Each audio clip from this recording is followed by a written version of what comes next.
everyone, welcome back to CBSE Learners. This is me Pooja M.K. Rao. I welcome you all to my online classes where you can learn absolutely free of cost.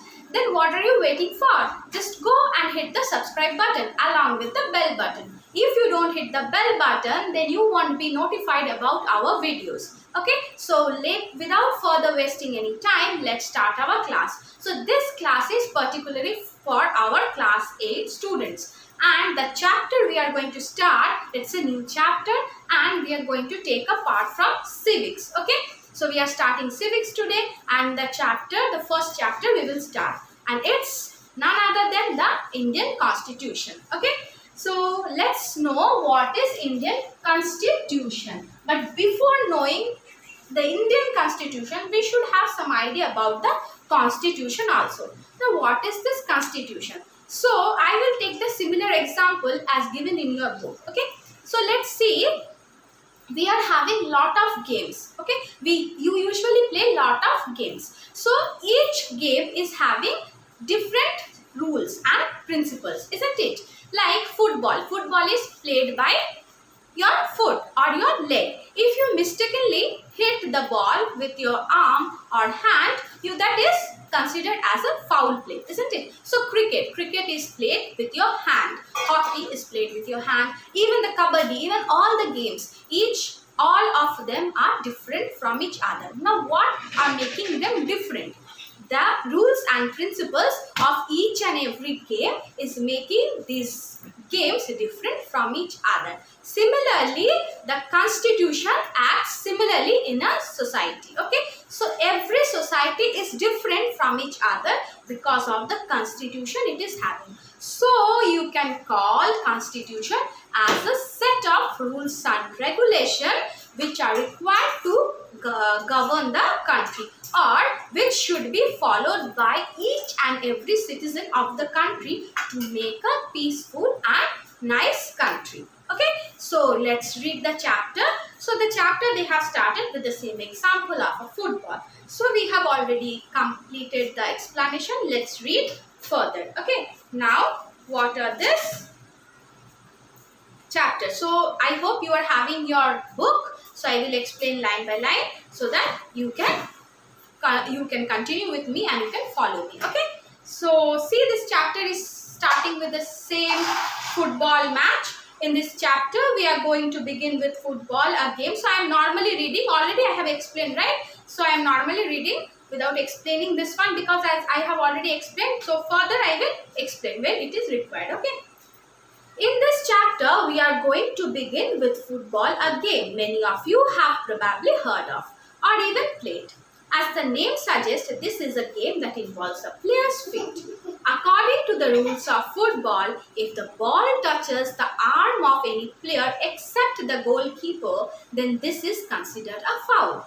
So if players start holding the football in their hands and passing it around, then they are not playing football anymore. Similarly, other games such as hockey or cricket also have rules according to which they are played. Each of these rules helps define the game and helps us distinguish one game from another. As these are fundamental to the game, we can also call them the constitutive rules of the game. Okay, like these games, a society also has a constitutive rules.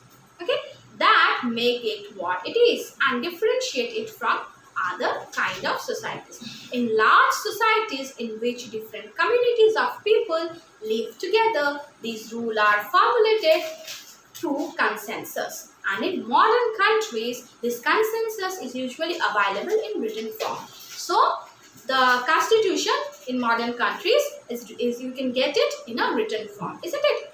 A written document in which we find rules is called a constitution. So a constitution is actually in written form and it's a set of rules through which our country should be governed and all the people belonging to the country should abide by. Okay, we have looked at the Indian Constitution in class 6, 7 in our social and political life textbook. Okay, so you can recall your memories about the Constitution or Indian Constitution which you have read in class 6 and 7. Have you ever wondered why we need a constitution or been curious about how the constitution got written or who wrote it? So have you ever wondered that who wrote this constitution, how this constitution came into existence and what was the importance, what was the need for this constitution to come into existence? Okay, so let's read further. Why we need a constitution or even been curious about how the constitution got written or who wrote it. In this chapter, we will discuss both these issues and also at the key features of the Indian Constitution. So, in this chapter, we will discuss what is the reason, what is the importance of a constitution in our society, in a country, and what are the key features of the constitution. Each of this feature is crucial to the working of democracy in India. So, democracy is what you know. Democracy is where in a country where the government is elected by the citizens of the country. Okay, and some these will be focus of different chapter in this book. Why does a country need a constitution? Now the question is the importance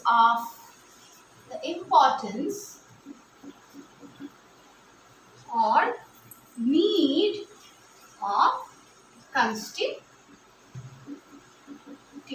Okay. Now we will read about the importance or need of constitution. So let's read. Today, most countries in the world have a constitution. So most of the countries in the world, in nowadays situation, in present situation, most of the countries in our world are having their own specific constitution. While all democratic countries are likely to have a constitution, it is not necessary that all countries that have constitution are democratic. See, there is a difference. All the democratic countries are having constitution, but that doesn't mean that all the countries which are having constitution should be democratic. Okay, so democracy, if you are having democracy, you can have your constitution, but having constitution doesn't mean that the country is democratic. That doesn't mean that the representative of the country is elected by the citizen. Okay, now let's read. The constitution serves several purposes. It's having several and lot of purposes which we are going to read in this chapter. First, it lays out certain ideals that form the basis of the kind of country that we as a citizen aspire to live in. So, actually it forms a base in which type of country we as a citizen want to live in. Okay, we doesn't want to live in a country which is full of chaos, where we don't have liberty, we don't have freedom, we cannot do anything. We always want a country where we have equality, we have freedom, and we have a lot of opportunities. So, if this vows of us, if these ideals which we want our country to have are not mentioned in a written form, or it is not used as our constitution, that what will happen? We won't follow it properly, because we will have separate ideas, we want to do something separate, and the other people, they want to do something different, isn't it? So there will arise a chaos or a condition of confusion. Okay, now let's read. A country is usually made up of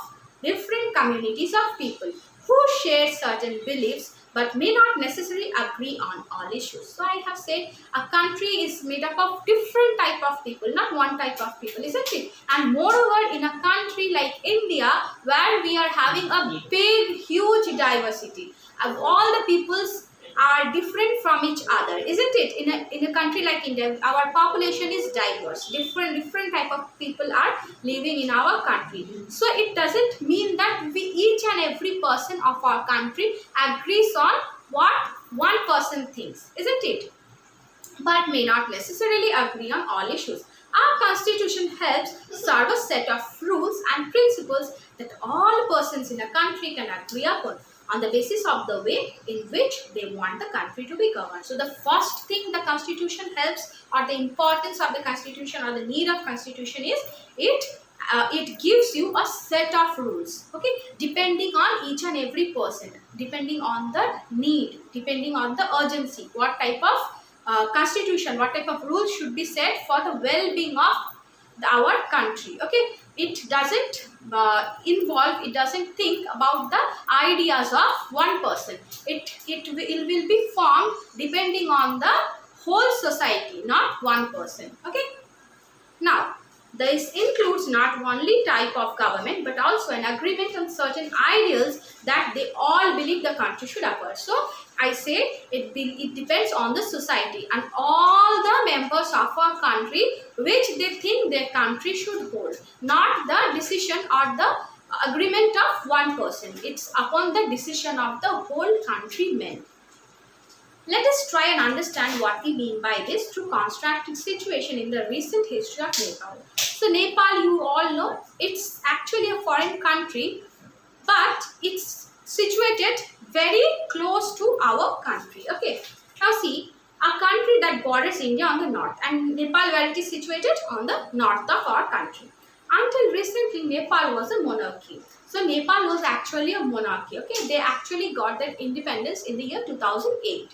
But before that, it was under the king. It was monarchy, means it was the supreme power was rested upon the absolute ruler or king. The previous constitution of Nepal, which had been adopted in 1990, reflected the fact that the final authority rested with the king. A people's movement in Nepal fought for several decades to establish democracy, and in 2006. So they have fought for several years to establish democracy, and finally they got that in 2006. Succeeded in putting an end to the powers of the king. The people had to write a new constitution to establish Nepal. Now see, they have given here 2006. Don't confuse with the 2006 and 2008. Final democracy they got in 2008. After 2006, once again because of the Maoist movement, the King Gyanendra, he along with his armies, once again he came back to the throne of Nepal. Okay. So for that sake, the actual independence, the actual democracy they got in the year 2008. Okay, they finally succeeded in putting an end to the powers of king. The people had to write a new constitution to establish Nepal as a democracy. So they have written new constitution, new set of rules and regulation to establish Nepal as a constituency, as a democracy. Sorry. The reason that they did not want to continue with the previous constitution is because it didn't reflect the ideals of the country that they want the Nepal to be. So why they didn't want to continue with the previous constitution? Because the constitution didn't uphold the rules and regulation or the principles that they want their country to hold. Okay, those were against the benefits or the usefulness of the common people.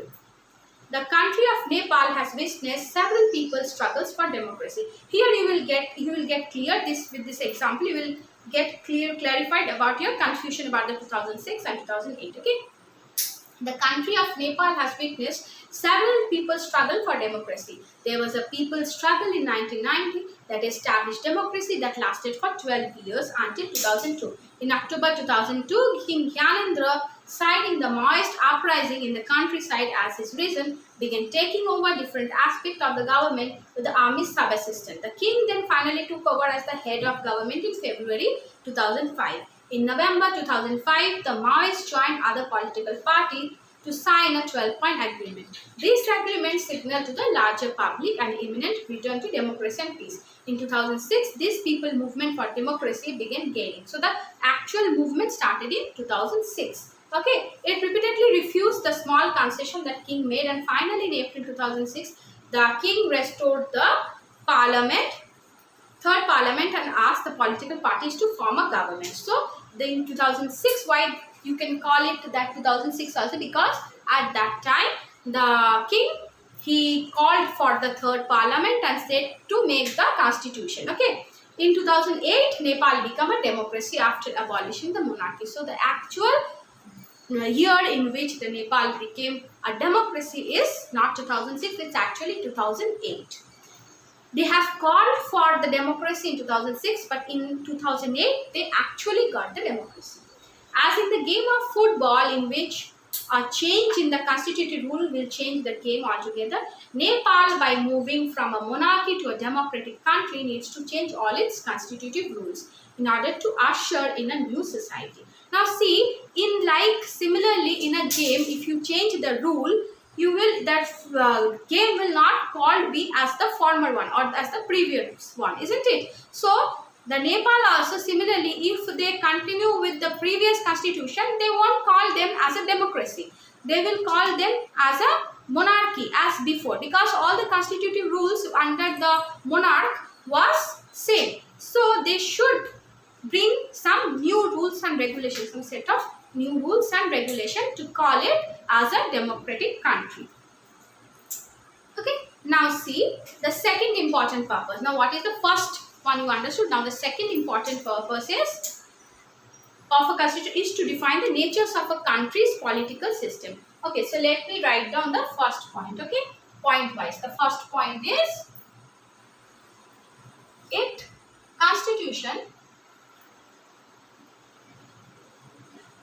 constitutions helps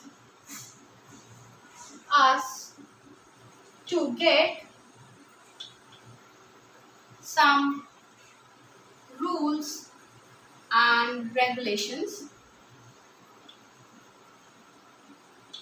which we should abide by. Okay, now the second one is of a part to define the nature of a country's political system. To define the nature of a country's political system. Okay, so it defines the nature. What is the nature of our country's political system? Okay, so let's read. For example, Nepal's earlier constitution stated the country was to be ruled by the king and his council of ministers. In countries that have adopted a democratic form of government or polity, the constitution plays a crucial role in laying out certain important guidelines that govern decision making within this society. So the previous, we can take the example of Nepal. So before the constitution of Nepal used to say that because it is a monarchical country, the power rested on the supreme ruler and it should be governed by the ruler and his councils of ministers. But when they changed from the monarchy to democracy, the rules, the principles should be dependent on the society, not on a particular person. Okay. In a democracy, we choose our leaders so that they can exercise power responsibly on our behalf. So what is happening in democracy? In democracy, we are choosing our ruler. Why? So that they can fulfill what we want. They can do good for us, isn't it? They can use the power responsibly, with responsibility to do betterment for us. On our behalf, that person is exercising the power. However, there is always the possibility that these leaders might misuse their authority, and the constitution usually provides safeguard against this. So sometimes what happens, we can see that these political leaders, when they are getting the power, they can misuse, isn't it? Because see, if they are suddenly exercising a lot of power, maybe they can misuse the power to fulfill their own ambition, not our ambition. So the constitution, what it does, it safeguards, it protects the will, it protects the benefits, it protects the will of our countrymen, okay, the interest of our countrymen. It stops the leader to misuse their power. Okay.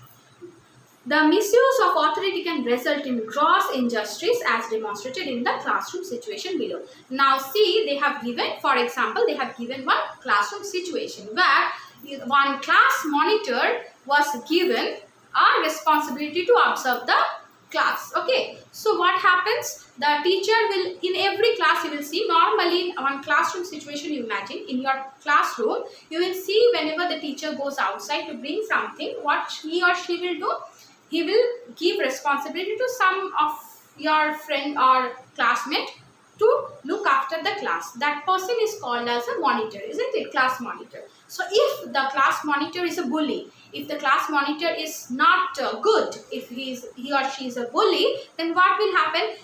On whom with whom he is having some problem, he will unnecessarily point out that person, isn't it? And that is not for the good of the class. That is satisfying his own personal need, isn't it? So the situation that they have given is the same, where one class monitor, he is a bully and intentionally he misuses his power, and or with whom he is having problem, though the person has not done any mistake, he is writing the person's name and he is making the person get punishment from the teacher. So the same situation can happen in our country also, where our political leaders, they can satisfy their own need if we are not having any proper constitution. Okay, so what the constitution is doing? The constitution is actually protecting our rules, our need, our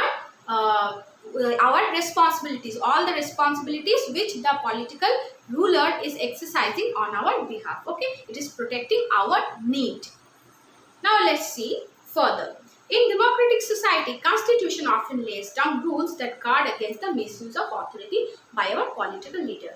In case of Indian constitution, about which you will read more later in this chapter, many of these laws are contained in the section of fundamental right. So you will read further in this chapter about the fundamental rights. Oh, the fundamental right of a citizens in our country is written in the constitution, and because of that right, we know what to do in our country. And any person, any political leader cannot punish us if we know we are having knowledge about our fundamental right. Okay, so because it is there in the constitution, if you are exercising your fundamental right, your political leader cannot punish you. Okay, now let's see. Do you recall the chapter on the Dalit writer Om Prakash Valmiki's experiences in school from your class 7 book? So in class 7 you have read a story about Dalit writer Om Prakash Valmiki, who was a Dalit writer. Dalit means who used to belong to the lower class, okay, untouchables. At that time, people were not treated as equally. So one fundamental right of our constitution is right to equality, where there should not be any upper class, lower class or middle class. Each and every person of our society, of our country should be given equal benefits. They should be treated equal irrespective of their caste, creed, religion or gender. Okay, it doesn't matter from where, how much money they are earning, what race or caste or creed they belong. It doesn't matter whether it is that person is a he or a she. Okay, whether he is a male or a female, it doesn't matter. Okay, so each and every person of our country should be treated equally. Okay, but in olden days there was a custom of untouchable. So because Om Prakash Valmiki was a Dalit writer, you can understand Dalit means he was untouchable. So he was not provided equal opportunity, and his childhood memories, what he faced, his experiences, how he was treated in school. So you have read about this chapter, you can recall your memories and you can understand what was the situation if we don't have proper constitution. Okay, in that chapter we talked about discrimination Om Prakash faced because he was a Dalit. So just now I have explained. You read about how the Indian Constitution guarantees the right to equality to all persons and says that no citizen can be discriminated against on the ground of religion, race, caste, creed and place of birth. The right to equality is one of the fundamental rights guaranteed by the Indian Constitution. So right to equality guarantees to all the citizens of India that they are equal in front of law and they are having equal right for every purpose. Okay, they should be treated equally irrespective of caste, creed, religion or gender or their place of birth. They can be born in anywhere, but if they are the citizen of India, they are equal in front of the country. Okay, so the Constitution guarantees the right to equality. It is a fundamental right of each and every citizen. Okay, another important function that a constitution all plays in a democracy is to ensure that a dominant group does not use its power against other. Okay, so the third one is what? The third point is what? A dominant group. That means the majority. Okay, the dominant group shouldn't misuse their power against the other. Okay. Okay, so the third one is the dominant group should not misuse their power against the other. Okay, so now what does this mean? See, in our country you can get the majority, means majority of people who belongs to a same class. More people who are belonging to the same class are known as majority, and minority are some people who are less in numbers. Okay, their class or race are less in number in our country. As our country is diverse, we are having lot of majority and we are having minorities also, isn't it? So it protects, the constitution protects the right of the minority also. How it is protecting? See, in a class, suppose you are having two teams. Okay, so one is boys and other is girls. So the team, suppose in class what happens, a teacher gets confused. Okay, in a class, if boys and girls both are asking for different games, okay, that in their games period they are asking for different games. Now the majority, how the teacher decides? Whoever the majority, now what they will propose, the teacher accepts the decision of the majority. It usually happens in our class, isn't it? So this type of situation can arise in our country also, where the majority of the countrymen, what they decide sometimes cannot go well with the minorities. They can misuse their power. They can only think about their own race. Okay, they can think about themselves, but not about the minority. So that the constitution, what it is doing, it is protecting the powers of the minority. It is laying some principles through which, if though the majority wants to misuse the power, they cannot, because as we have already discussed, all the citizens of our country are having equal rights, isn't it? So even though the majority wants to misuse the power, they cannot, because of the constitution, because the minorities are also the part of our country and they are also having equal rights. So in this book, in your textbook, they have given the same situation of a classroom, which I have explained you. Okay, now see, such unhealthy situation can occur in democratic societies too, where a majority can continuously enforce decisions that exclude minorities and go against their interest. As the above storyboard illustrates, the society is more prone to this tyranny of the majority. So as I have said, it's like our classroom, the society is more prone from the oppression or the tyranny of this majority, isn't it? So that this majority, they cannot misuse their power, they cannot do oppression on the minorities. For that sake, we are having constitution. Okay, another reason why we have constitution is precisely to prevent this tyranny of domination by the majority of a minority. This can refer to one community dominating others. So even the vice versa also can happen. So if we are having proper constitution, no one can dominate the other. Okay, everyone should abide by the equal laws. Okay, this can refer to one community dominating another, that is inter-community domination, or members of one community dominating others within the same community, that is intra-community domination. Okay, so now I hope this is clear to you.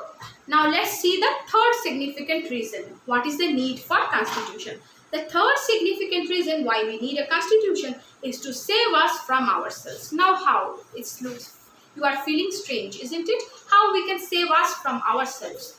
This may sound strange, but what is meant by this is that we might at sometimes feel strongly about an issue that might go against our larger interest, and the constitution helps us guard against this. So sometimes we get diverted with the something strange. So sometimes we get diverted with so many issues, that if we would have done like this, if we have acted like that, we will get this benefit, something like that. We get diverted, but all those diversions are not correct sometimes, isn't it?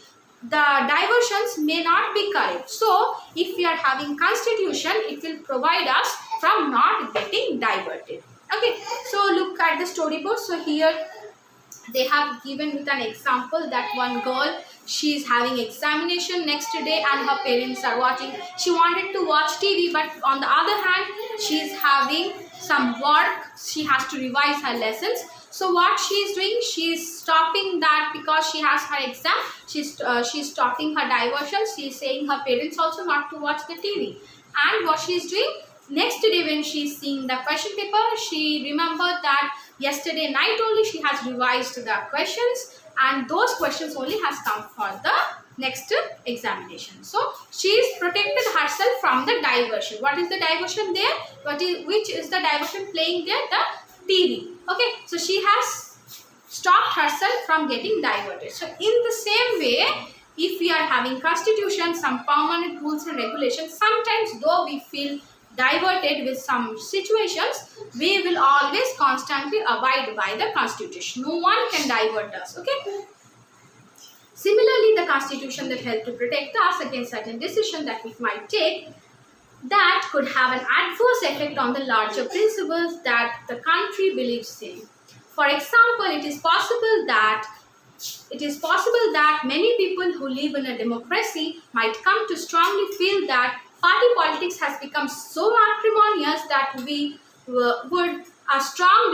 need a strong dictator to set this right. Swept by this emotion, they may not realize that in the long run, dictatorial rule goes against all their interests. So sometimes people may think that our party politics is becoming so acrimonious, so disgusting that we need a dictator. So you can understand the dictatorship. It once again brings back to the similar. It is more or less similar to the monarchical rule, where we need a dictator to solve all the problems.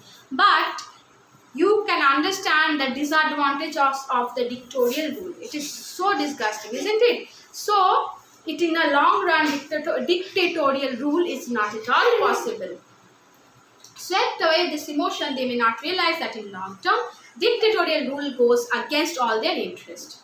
Good constitution doesn't allow these swings that change its basic structure. It does not allow for the easy overthrow of provisions that guarantee the rights of citizens and protect their freedom. Okay, so I hope you have understood this lesson and what is the need, what are the need of our constitution. So the third one I will write, fourth one, sorry, to protect us. Constitution protects from ourselves. Okay. The fourth one is constitution. A constitution protects us from getting diverted. Okay. So these are the reasons why and importance of a constitution. I hope you like this video. If you like this video, just hit the like button and share with your friends if you think it's beneficial for them. Okay, so thanks for staying tuned with us. Stay home, stay safe, and just study properly and study hard.